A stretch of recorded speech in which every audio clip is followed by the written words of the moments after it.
ഇഷ്ടമാത്ര സീരിയലിലെ പുതിയൊരു എപ്പിസോഡിന്റെ റിവ്യൂയിലേക്ക് തന്നെ സ്വാഗതം കേട്ടോ. ചാനൽ ആദ്യമായിട്ടാ കാണുന്നുണ്ടെങ്കിൽ ഒന്ന് സബ്സ്ക്രൈബ് ചെയ്യാനും ലൈക്ക് ചെയ്യാനും കമന്റ് ചെയ്യാനും മറക്കരുത്. നമ്മുടെ മഹേഷിനോട് തിരിച്ച് മാധവനെ കൊണ്ടാക്കിയിട്ട് വരുന്നുണ്ട്. മാധവൻ ഇങ്ങനെ കുടിച്ച് കിടക്കുന്ന കാണുമ്പോഴേക്കും അശ്വിത ലയെ എടുത്ത് പറയണ്ടേ, മാധവൻ ഇങ്ങനെ വിട്ടാൽ പറ്റില്ല, നിന്റെ ഭർത്താവല്ലേ, മാധവിനെ നീയും നിനക്ക് മാധവും താനും തന്നായിട്ട് ജീവിക്കേണ്ടതല്ലേ എന്നൊക്കെ പറയാണ്. അപ്പൊ ഇതെല്ലാം കേട്ട് നമ്മുടെ മനസ്സിൽ വാദിക്കൽ നിൽപ്പുണ്ട് കേട്ടോ. അപ്പോൾ ലയ പറഞ്ഞു, ഞാൻ എന്ത് ചെയ്യണമെന്ന് പറഞ്ഞത്, ഈ കുടിച്ചു കിടക്കുന്ന മനുഷ്യൻ ഞാൻ എന്ത് ചെയ്യണമെന്ന് പറഞ്ഞത് എന്നൊക്കെ ലയ പറയുമ്പോൾ അശ്വിത പറയുന്നുണ്ട്, നോക്ക് നീ ഇടയ്ക്കിടയ്ക്ക് പറയുന്നല്ലോ ഇവർ ഉപേക്ഷിച്ച് പോകും. സത്യം പറഞ്ഞാൽ അത് ശരിക്കും മണ്ടത്തരമല്ലേ ചെയ്യേണ്ടത്. ഇങ്ങനത്തെ ഒരാൾ ഉപേക്ഷിച്ച് പോവുകയാണ് ചെയ്യേണ്ടത്. ഒരാൾക്ക് നല്ല സമയം ഉണ്ടാവും, ചീത്ത സമയം ഉണ്ടാവും. നല്ല സമയത്ത് മാത്രമേ അയാളുടെ കൂടെ നിൽക്കാവൂ, ചീത്ത സമയത്ത് അയാൾ ഉപേക്ഷിച്ച് പോകണം. അതൊക്കെ എവിടുത്തെ ന്യായമാണ്? ചീത്ത സമയം എന്നും അങ്ങനെ തന്നെ ഉണ്ടാവില്ല, അത് മാറുന്ന വരും. ഇപ്പം നീ പറഞ്ഞത് കേൾക്കും, മാധവൻ്റെ കൂടെ നീ ഇപ്പം വേണം, നിന്റെ സ്നേഹവും പ്രാധാന്യമൊക്കെ അവൻ എന്താണ് നീ കാണിച്ചു കൊടുക്കണം. ഈ സമയത്താണ് ഒരു ഭാര്യയുടെ ഉത്തരവാദിത്വം നീ കാണിക്കുന്നത്. നീ നോക്കിക്കോ, അവൻ ഈ ഒരു മദ്യപാനത്തിൽ നിന്ന് മോചിതനായി കഴിഞ്ഞാൽ തന്നെ, നീ ഒന്ന് ഓക്കെ ആയി കഴിഞ്ഞാൽ തന്നെ നീ ലോകത്ത് ഏറ്റവും വലിയ ഭാഗ്യവതി. അത്ര നല്ല ഒരു സ്വഭാവമാണ് മാധവന്. കാരണം അവന് സ്വന്തമായിട്ടൊരു നിലപാടും കാര്യങ്ങളൊക്കെ ഉണ്ട്. നമുക്കൊരു കാര്യം ചെയ്യാം, എന്താ ചേച്ചി, ഞാൻ അതിന് എന്താ ചെയ്യേണ്ടത്, ഇനി മാധവൻ നന്നാക്കാൻ ഞാൻ എന്താ ചെയ്യേണ്ടത് എന്നില്ലേ ചോദിക്കുമ്പോഴേക്കും അശ്വിത പറയുന്നുണ്ട്, നമുക്ക് അവനൊരു ഡി അഡിക്ഷൻ സെന്ററിൽ കൊണ്ടുപോകാം. ഓ, അശ്വിത പറഞ്ഞാണോ ചേച്ചിയും പറയണത്? മോളെ, അതിലൊക്കെ കാര്യമുണ്ട്. ഡി അഡിക്ഷൻ സെന്ററിൽ കൊണ്ടുപോയാൽ അവന്റെ മദ്യപാനം മാറും, അത് ശരിയാണ്. പക്ഷെ അവനിപ്പോ നല്ലൊരു സൈക്കാട്രിസ്റ്റിന്റെ നല്ലൊരു ഉപദേശവും കാര്യങ്ങളൊക്കെ ആവശ്യമുണ്ട്. അപ്പൊ ഡി അഡിക്ഷൻ സെന്ററിൽ അങ്ങനത്തെ സംഭവം കൂടി ഉള്ളതുകൊണ്ട് അവന് ഓക്കെ ആകും. നമുക്ക് നാളെ തന്നെ നല്ലൊരു സെന്ററിൽ പോകാം എന്ന് പറയാണ്. അപ്പൊ ആ ലയം അത് ശരി വെക്കുന്നുണ്ട് കേട്ടോ. അപ്പൊ ഇതൊക്കെ കേട്ട് മനസ്സിലൂടെ കണ്ണ് നിറയാണ്. അല്ല, അശ്വിതയുടെ നല്ല സ്വഭാവം ചെറുതായിട്ടൊന്ന് മനസ്സിലാക്കിയും തോന്നുന്നു കേട്ടോ. അപ്പൊ നമുക്ക് കേൾക്കുന്ന ശബ്ദം എന്ന് പറഞ്ഞത് മാധവ് അവിടെ നിന്ന് തെച്ചും പെയ്യും പറഞ്ഞുകൊണ്ടിരിക്കണം, എന്നെ ചതിച്ചു, എന്റെ അമ്മ ചതിച്ചു എന്ന് പറഞ്ഞ് വിളിച്ചു കൂവാണ് മാധവ്. ഒരു പെഗ് താടാ, ഒരു പെഗും കൂടി താടാ, ഞാൻ കുടിച്ച് മരിക്കട്ടേടാ എന്നൊക്കെ മാധവ് പറയാണ്. ഇതൊക്കെ കേട്ട് നമ്മുടെ മനസ്സിലേക്ക് ഒന്നും കൂടി വിഷമം വന്ന് കരഞ്ഞുകൊണ്ടിരിക്കുകയാണ്. അശ്വിത പറയണ്ട്, കണ്ടില്ലേ അവൻ സ്വയം ബോധം പോലും അവനില്ല. അതുകൊണ്ട് നമുക്ക് എത്രയും പെട്ടെന്ന് തന്നെ അവൻ ഡി അഡിക്ഷൻ സെന്ററിൽ കൊണ്ടുപോകണം. ഞാൻ വരാം നിന്റെ കൂടെ, ഈ കാര്യത്തിൽ നിന്റെ കൂടെ താങ്ങും തന്നെ ഞാൻ ഉണ്ടാകും എന്ന് അശ്വിത ലയക്ക് ഉറപ്പ് കൊടുക്കുക കേട്ടോ. അതിനുശേഷം പിന്നീട് കാണിക്കുന്ന സാന്ദ്രനെയാണ്. സാന്ദ്ര അടുത്തൊരു കോൺസ്റ്റബിൾ വന്ന് പറയണ്ട്, മാഡത്തിനെ കാണാൻ രണ്ടുപേര് വന്നിട്ടുണ്ട്, മഹേഷും ഭാര്യയായിരിക്കും, കയറ്റി വിട് എന്ന് പറയാണ്. അങ്ങനെ മഹേഷും ഇഷിതയും കൂടി അങ്ങോട്ടേക്ക് വരുന്നുണ്ട്. ആഹാ, ഇത് കൊള്ളാലോ, ഡോക്ടറും ഉണ്ടല്ലോ, വാ ഇരിക്കി എന്ന് പറഞ്ഞ് ഇരുത്താണ് രണ്ടുപേരെയും. അപ്പോ മഹേഷ് പറയുന്നുണ്ട്, അല്ല സാന്ദ്രക്ക് എന്ത് ക്ലൂവാ കിട്ടിയെന്ന് ചോദിക്കുമ്പോ മഹേഷ്, അത് വേറൊന്നുമല്ല, ഈ ആകാശിനെ നിരീക്ഷിക്കാൻ വേണ്ടി ഞാൻ പോലീസിൽ ഒരാളെ നിയമിച്ചിട്ടുണ്ടായിരുന്നു. അയാളെ കൃത്യമായിട്ട് ആകാശിന്റെ എല്ലാ നീക്കങ്ങളും അന്വേഷിക്കുന്നുണ്ടായിരുന്നു. ആകാശ് എല്ലാ ദിവസവും ഒരു രാവിലെ ഒരു 11:30 ആകുമ്പോഴേക്കും ബീച്ച് റോഡിൽ ഒരു സ്ഥലം വരെ പോവാണ്ട്. ബീച്ച് റോഡിൽ എപ്പോഴും പോകും. അവിടെ ഒരു ഒഴിഞ്ഞു കിടക്കുന്ന ഒരു ചെറിയൊരു വീടുണ്ട്. അപ്പൊ ആ വീട്ടിലേക്ക് ആകാശ് കയറി പോണത് പല സമയത്തും നമ്മുടെ ഈ പോലീസുകാരൻ കണ്ടിട്ടുണ്ട്. അപ്പൊ അവിടെ എന്തൊക്കെയോ ഒരു സംഭവം ഉണ്ടെന്നാണ് അയാള് പറയണത്. അല്ല, ആ ബീച്ച് റോഡിൽ ആ വീടിന്റെ ആ ലൊക്കേഷൻ എനിക്കും തരാവോ സാന്ദ്ര? അല്ല, മഹേഷ് എന്തിനാ അവിടെ പോണത്? നാളെ ഞാൻ അവിടെ പോവാം. അല്ല, സാന്ദ്ര അവിടെ പോകണ്ട സാന്ദ്ര, ഞാൻ പോയിക്കോളാം, ഞാൻ ഒറ്റക്ക് പോണതാ നല്ലത്. പോലീസുകാർ എത്ര വേഷമാറി വന്നാലും കള്ളന്മാർക്ക് മനസ്സിലാകും എന്ന് പറയാണ്. ആ സമയത്ത് ഇഷിത പറഞ്ഞു, മഹേഷ് ഒറ്റക്ക് പോകണ്ട, അവിടെ ഗുണ്ടകളും കാര്യങ്ങളൊക്കെ ചിലപ്പോൾ ഉണ്ടാകും. ആദ്യം അവിടെ ഉണ്ടെന്നുണ്ടെങ്കിൽ ഉറപ്പായിട്ടും ഗുണ്ടകളും ഉണ്ടാകും. എടോ, ഈ സമയത്ത് നമ്മൾ ഒറ്റക്ക് വേണം പോവാനായിട്ട്. എന്തൊക്കെ സംഭവിച്ചാലും ഞാൻ നാളെ പോയിക്കോളാം. സാന്ദ്ര, എനിക്ക് ആ ലൊക്കേഷൻ താ. മഹേഷ് എന്താവശ്യം ഉണ്ടെങ്കിലും എന്നെ വിളിക്കേ. സാന്ദ്ര എനിക്ക് ഒരുപാട് ഉപകാരം ചെയ്തു തന്നിട്ടുണ്ട്. നേരത്തെ പ്രാഞ്ചിയെ പോലത്തെ ഒരു കൊടും കൊലയാളിനെ കണ്ടുപിടിക്കാൻ സഹായിച്ചു. ഇപ്പൊ എന്റെ അനിയന്റെ ജീവൻ രക്ഷിക്കണ ഒരു തുരുമ്പാണിത്. അതിലും സാന്ദ്ര തന്നെയാ എന്നെ സഹായിക്കാതെ. വളരെ നന്ദിയുണ്ട്. പിന്നെ സാന്ദ്ര ഈ കേസ് ഇല്ലാതെന്ന് മറ്റുള്ളവർ അറിയണതാ നല്ലത്.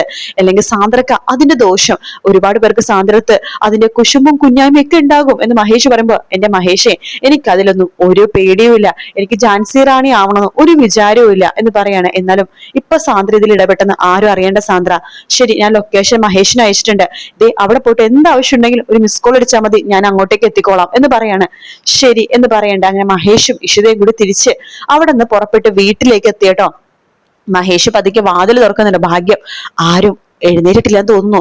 ഉണ്ടെങ്കിൽ തന്നെ ആ മഞ്ജുമ ചേച്ചിയുള്ളൂ, അതിനെ പിന്നെ കുഴപ്പമൊന്നുമില്ല. നമ്മുടെ മഹേഷും ഇഷിതയും പതുക്കെ വാതിൽ തുറന്ന് അകത്ത് കയറി. വാതിൽ ഓക്കെയാണ്. പെട്ടെന്നാണ് നിക്കവിടെ എന്ന് പറഞ്ഞ ശബ്ദം കേൾക്കണത്. നോക്കുമ്പോ നമ്മുടെ രാമനാഥനാട്ടോ. നിങ്ങളിത് എവിടെ പോയി കിടക്ക ഈ സമയം എത്രയെന്ന് അറിയാവോ? അച്ഛാ, ഇയാൾക്ക് പെട്ടെന്നൊരു ആഗ്രഹം മസാല ദോശ കഴിക്കണമെന്ന്, അത് മേടിച്ചെടുക്കാൻ പോയത് ഈ സമയത്തോ? അച്ഛാ, ഗർഭിണികളുടെ ആഗ്രഹം അച്ഛനറിയാലോ. അമ്മ കണ്ണിമാങ്ങ അച്ചാറ് വേണ്ട വേണ്ട, ആ കഥയുടെ കാര്യമൊന്നും നീ പറയാൻ നിൽക്കണ്ട. ഇപ്പൊ സമയം 2:45 കഴിഞ്ഞു. ഇത്ര നേരം എവിടെയായിരുന്നു? ഈ സമയത്ത് എവിടെയാ മസാല ദോശ? എടാ മോനെ, നീ എന്റെ അടുത്ത് കള്ളം പറയാൻ നിൽക്കണ്ട. അച്ഛൻ സത്യം വെച്ചാ ഇയാൾക്ക് ഫുഡ് മേടിച്ചെടുക്കാൻ വേണ്ടി പുറത്തു പോയതാണ്. ഇയാളെ പറഞ്ഞിട്ട് അച്ഛൻ പുറത്തു പോയത്. അപ്പോഴേക്കും മഹേഷിന് ഒരു പിച്ച് വെച്ച് കൊടുക്കാണ് ഇഷിത. അപ്പോ രാമനാഥൻ പറയുന്നുണ്ട്, ഈ സമയത്ത് ഇവള് പറഞ്ഞിട്ടേക്കും പുറത്തു പോയെന്ന് എനിക്ക് അറിയാം, പക്ഷെ ഇത് അപകടമോ മോളെ. നിങ്ങൾ ചെയ്യുന്നത് വലിയൊരു അപകടത്തിലേക്കാണ് നിങ്ങൾ പോകുന്നത്. നിങ്ങൾ എന്തുറപ്പില്ല ഈ സമയത്ത് പുറത്തു പോണത്? എന്തെങ്കിലും അപകടം സംഭവിച്ചൊന്ന് ആലോചിച്ച് നോക്കിയേ. നോക്ക്, ഒരുപാട് കഷ്ടപ്പെട്ട മോള് മോൾക്കൊരു കുഞ്ഞിനെ ദൈവം തന്നത്. മോൾക്കറിയാലോ, ഒരുപാട് മോൾ വേദന കഴിച്ച് തിന്നിട്ടുണ്ട്. ഒരുപാട് മോൾക്ക് ഇതിന്റെ പേരിൽ അപമാനങ്ങൾ കേൾക്കേണ്ടി വന്നിട്ടുണ്ട്. മോൾക്ക് മാത്രമല്ല, മോളുടെ വീട്ടുകാർക്കും. അങ്ങനെ തന്നൊരു കുഞ്ഞിനെ മോളെ വെറുതെ റിസ്ക് എടുത്തോളൊന്ന് കാണിച്ചു കൂട്ടി. എന്തിനു സംഭവിച്ചൊന്ന് ആലോചിച്ച് നോക്കുക. എടാ, പ്രിയാമണിയുടെ ശാപവാക്കുകൾ നീ ഒന്ന് ആലോചിച്ച് നോക്കുക. അയ്യോ അച്ഛ, അതെന്നെ ഓർമ്മപ്പെടുത്തല്ലേ എന്ന് മഹേഷ് പറയണ. അങ്ങനെ ഓർമ്മയുണ്ടെങ്കിൽ നിങ്ങൾ ഇനി പുറത്തു പോവരുത്. അതേ പാതിരാത്രി സമയമുണ്ടല്ലോ, രാവിലെയോ ഉച്ചക്കോ വൈകിട്ടോ ഒക്കെ നിങ്ങൾക്ക് പോകാം. എന്നാലും ഈ സമയത്ത് യാത്ര കുറയ്ക്കുന്നതാണ് മോളെ നല്ലത്. സോറി അച്ഛ, ക്ഷമിക്കണം. ഇനി ഞാൻ മഹേഷിനെ കൊണ്ട് ഈ സമയത്ത് പുറത്തു പോവില്ല. മഹേഷ് എല്ലാ തെറ്റും അവളുടെ തല ചുമത്തിയിട്ട് നീ രക്ഷപ്പെടാൻ വിചാരിക്കണ്ട. നിന്റെ ഭാഗത്തും തെറ്റുണ്ട്. ഭാര്യ അങ്ങനെ പറയുമ്പോൾ നീ പോയി മേടിച്ചിട്ട് വരണം. അല്ലാതെ ഗർഭിണിയായ ഭാര്യനെ കൊണ്ടല്ല പോകേണ്ടത്, അതും യാത്ര ചെയ്ത്. സോറി അച്ഛ, ക്ഷമിക്കണം. ശരി ശരി, സമയം ഇത്രേ, ഇനി ഉറങ്ങാൻ കുറച്ച് സമയമല്ലേ ഉള്ളൂ. പോയി കിടന്നുറങ്ങും രണ്ടുപേരും. സോറി അച്ഛ എന്ന് പറഞ്ഞിട്ട് രണ്ടുപേരും കൂടി റൂമിലേക്ക് പോവാണ്. അവര് പോയി കഴിയുമ്പോൾ രാമനാഥന്റെ ചെറിയ ചിരിയൊക്കെ വരുന്നുണ്ട് കേട്ടോ. അതിനുശേഷം പിന്നീട് കാണിക്കുന്നത് നമ്മുടെ മഹേഷ് രാവിലെ തന്നെ വിനോദിനെ കാണാൻ വേണ്ടി പോയിരിക്കാട്ടോ. വിനോദ് വരുന്നുണ്ട്. ഏട്ടാ, നാളെ കഴിഞ്ഞിട്ടാ എന്നെ കൂടുതൽ ഹാജരാക്കണത്. എനിക്കൊന്നും ചെയ്യാൻ പറ്റില്ലെന്ന് എനിക്കറിയാം. ഞാൻ പിന്നെയും ഈ ജയിൽവാസം തന്നെ. പീഡന കേസല്ലേ, ഞാൻ രക്ഷപ്പെടില്ല എന്ന് പറയുമ്പോ മഹേഷ് പറഞ്ഞടാ, ഇന്ന് നിന്നെ കാണാനുള്ള ദിവസമാണെന്ന് അറിയാവുന്നതുകൊണ്ട് ഞാൻ നിന്നെ കാണാൻ വേണ്ടി വന്നത്. ഞാൻ വലിയൊരു കാര്യം അന്വേഷിക്കാൻ വേണ്ടി പോവാണ്. ആതിരനെ മിക്കവാറും നമുക്ക് കിട്ടോടാ. എനിക്ക് തോന്നണില്ല ഏട്ടാ. അതെന്താ നീ അങ്ങനെ പറയണത്? എന്റെ ഒരു സുഹൃത്ത് കഴിഞ്ഞ ദിവസം എന്നെ കാണാൻ വന്നിരുന്നു. ആതിലുള്ള സംഭവങ്ങളൊക്കെ അന്വേഷിക്കുന്നുണ്ടായിരുന്നു അവൻ പറഞ്ഞത് ആതിരയുടെ അച്ഛനും അമ്മയും വേറെ എവിടെ പുറത്തെവിടെ പോയിന്ന. അവരുടെ കൂടെ ആതിര ഉണ്ടായിരുന്നില്ല. അതിനർത്ഥം എന്താട്ടാ? ആതിരനെ കൊന്നു കൊല വിളിച്ചു. അവള് കാരണം അവളുടെ രണ്ടാനച്ഛനാണല്ലോ കൂടെ ഉള്ളത്. അവർക്ക് ഒരുപാട് പണവും സ്വർണവും ഒക്കെ കിട്ടി. അതുകൊണ്ട് അവര് വിചാരിച്ചിട്ടുണ്ടാവും ആതിര ഒരു ഭാരമാണെന്ന്. പിന്നെ ആതിരനെ കൊണ്ട് അവർക്ക് ഉപകാരമൊക്കെ തീർന്നു മനസ്സിലാക്കിയിട്ട് ആതിരനെ ഇല്ലാതാക്കി കാണുമായിരിക്കും. എടാ, നീ അങ്ങനെയൊന്നും വിചാരിക്കല്ലേ. നോക്ക്, ആതിര ജീവിച്ചിരുന്ന പ്രശ്നമാണെന്ന് എല്ലാവർക്കും അറിയാം. പ്രത്യേകിച്ച് അൻസാരിദാസിനും ആകാശിനും അവളുടെ അച്ഛനും അമ്മക്കൊക്കെ. അതുകൊണ്ട് അവർ നീ പറഞ്ഞ പോലെ ചെയ്യും, പക്ഷെ ഇപ്പൊ ചെയ്യില്ല. കാരണം കൂടുതൽ കേസ് നടന്നുകൊണ്ടിരിക്കുകയാണ്. നാളെ മറ്റന്നാളെ കേസിന്റെ വിധിയും വരും. ആ സമയത്ത് ആതിരനെ കൊണ്ട് നീ പീഡിപ്പിച്ചു എന്ന് പറയിപ്പിക്കുകയാണെങ്കിൽ അവർക്ക് നല്ലതല്ലേ. അതിനുവേണ്ടി അവരതിന് ശ്രമിക്കും. പെട്ടെന്നും അവനെ ഇല്ലാതാക്കില്ല. കാരണം അവൾ ഇല്ലാതാക്കിയാൽ പിന്നെ കേസ് വഴിതെറ്റി പോയാലോ. അതുകൊണ്ട് അവരൊന്നും ചെയ്യില്ലെന്നാ എനിക്ക് തോന്നണത്. ഞാനിപ്പോ ആതിരനെ അന്വേഷിക്കാൻ വേണ്ടി പോവാണ്. ചേട്ടൻ ഒറ്റക്ക് പോവരുത്. അവിടെ പല ഗുണ്ടകളും ഉണ്ടാവും. എടാ, ആതിലുള്ള സ്ഥലം ചെറുതായിട്ട് എനിക്കൊരു ക്ലൂ കിട്ടി. ആകാശ ഇതിന് പുറകില്, അൻസാരിദാസും ആകാശ. ഞാനിത് കണ്ടുപിടിക്കൂടാ. ഇതിനെ ഞാൻ പുറത്തിറക്കും. ഇത് ഏട്ടന്റെ വാക്കാണ് എന്ന് പറഞ്ഞിട്ട് മഹേഷ് അവിടെ നിന്ന് പോവാണ്. നേരെ പോണത് ആതിരാന കിടത്തിയേക്കണ ആ ഒരു സ്ഥലം ഉണ്ടല്ലോ, അവിടേക്കാട്ടോ മഹേഷ് പോണത്. അവിടെ 3 ഗുണ്ടകളുണ്ട്. അവര് ചീട്ട് കളിച്ച് വെള്ളം അടിച്ചുകൊണ്ടിരിക്കുക. അപ്പൊ അതിലൊരു ഗുണ്ട പറയണ്ടോ, ഇവനിത് എവിടെ പോയടാ, വിഷന്നിട്ട് വയ്യ. അവനെ സാധനം മേടിക്കാൻ വേണ്ടി പോയതായിരിക്കും. സാധനമൊക്കെ പിന്നെ മേടിക്കായിരുന്നല്ലോ. ഇപ്പൊ ഭക്ഷണം തന്നിരുന്നെങ്കിൽ വിശപ്പങ്ങനെ കെട്ടാനെ. സമയം 2 മണി ആയടാ, വിഷന്നിട്ട് വയ്യ എന്നൊക്കെ ആ ഗുണ്ട പറഞ്ഞുകൊണ്ടിരിക്കുകയാണ്. മഹേഷിന്റെ കാർ അങ്ങോട്ടേക്ക് വരുന്നട്ടോ. അപ്പൊ മറ്റേ ഗുണ്ട പറയണ്ട്, ഇത് ആകാശ് മേനോന്റെ കാറാണോ? ആകാശ് സാർ ആയിരിക്കും. പെട്ടെന്ന് മഹേഷ് അതിൽ നിന്ന് ഇറങ്ങാണ്. അല്ല, ഇത് ആകാശല്ല, ഇത് മഹേഷ, ആകാശിന്റെ ശത്രു. എടാ, നീ എന്താണ് ഇവിടെ എന്ന് പറഞ്ഞിട്ട് മഹേഷിന്റെ അടുത്തേക്ക് വരുമ്പോ, അതെ, ഞാൻ നിങ്ങളെ കാണാൻ വേണ്ടി വന്നതാ എന്ന് പറഞ്ഞിട്ട് പിന്നെ അവിടെ അടിയും വഴക്കും ബഹളവും ഒക്കെ തന്നെയാണ് കേട്ടോ. അങ്ങനെ 3 ഗുണ്ടകളെ അടിച്ചിട്ട് മഹേഷ് ആ വീടിനുള്ളിലേക്ക് കയറുകയാണ്. ശേഷം വാതിൽ തള്ളി തുറക്കുമ്പോഴേക്കും ആതിര അവിടെ ബോധമില്ലാതെ കിടക്കുമായിരിക്കും. പിന്നീട് കാണിക്കുന്നത് നമ്മുടെ ഇഷിതേനെയാണ്. ഇഷിത രാമനാഥനോട് സ്വപ്നയുടെ അടുത്ത് പറയുന്നുണ്ട് മഹേഷ് ഈ ഒരു കാര്യത്തിന് പോവുകയാണെന്ന്. രാമനാഥൻ പറയുന്നുണ്ട്, മോളെ നിനക്കിത് നേരത്തെ പറഞ്ഞുകൂടായിരുന്നു ഈശ്വര, അവൻ ഒറ്റയ്ക്ക് പോയി അവൻ എന്തിനു സംഭവിക്കും, എനിക്ക് പേടിയാകുന്നു. സ്വപ്നയില് പറഞ്ഞിട്ട് ഇനി അവനെ എങ്ങനെ ജീവനോട് ഇങ്ങോട്ട് വിടും അവര്. എടോ സ്വപ്ന, താൻ ഇങ്ങനെ പറയലോ മനുഷ്യനെ പേടിപ്പിക്കാനായിട്ട് എന്ന് പറഞ്ഞുകൊണ്ടിരിക്കുക. മഹേഷ് എവിടേക്ക് വരുവാണ്. മഹേഷ് എന്താ? അയ്യോ മഹേഷ് നല്ലൊരു അടി തന്ന കഴിഞ്ഞ വരവാണല്ലോ മഹേഷ്, കൈയൊക്കെ മുറിഞ്ഞിട്ടുണ്ടല്ലോ മഹേഷ്. അപ്പോഴേക്കും രാമനാഥൻ ചോദിക്കണ്ട്, എടാ മോനെ, അവളെ കിട്ടിയില്ലല്ലേ ആതിരനെ?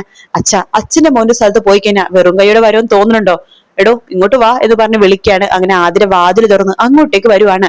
ഇഷിത വേഗം ആതിരയുടെ അടുത്തേക്ക് പോകുന്നുണ്ട്. ആതിര എന്ന് പറഞ്ഞിട്ട് ഇഷിത വേഗം തന്നെ ആതിരനെ കെട്ടിപ്പിടിക്കാട്ടോ. മഹേഷ് പറഞ്ഞിട്ട്, ഞാൻ പറഞ്ഞില്ലേ ഇയാളെ കൂട്ടിക്കൊണ്ടുവരാൻ പോയാ ഞാൻ കൊണ്ടുവന്നിരിക്കുമെന്ന്. അപ്പൊ ആതിര പറഞ്ഞിട്ട്, ചേച്ചി ജീവനോടെ വരാൻ പറ്റുമെന്ന് ഞാൻ വിചാരിച്ചേയില്ല.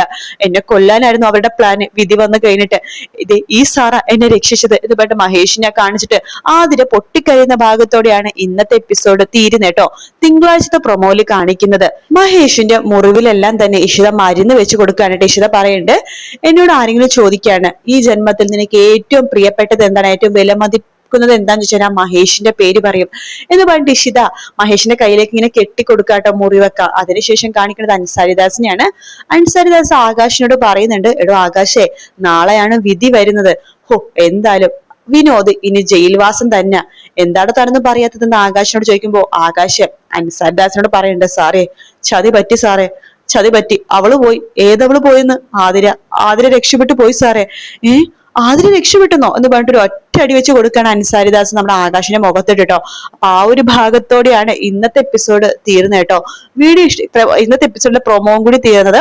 അപ്പൊ വീഡിയോ ഇഷ്ടപ്പെടുകയാണെങ്കിൽ ലൈക്ക് ചെയ്യാനും സബ്സ്ക്രൈബ് ചെയ്യാനും കമന്റ് ചെയ്യാനും മറക്കല്ലേ. മറ്റൊരു വീഡിയോ ആയിട്ട് വീണ്ടും കാണാം ഫ്രണ്ട്സ്. എല്ലാവർക്കും ടേക്ക് കെയർ. Bye bye.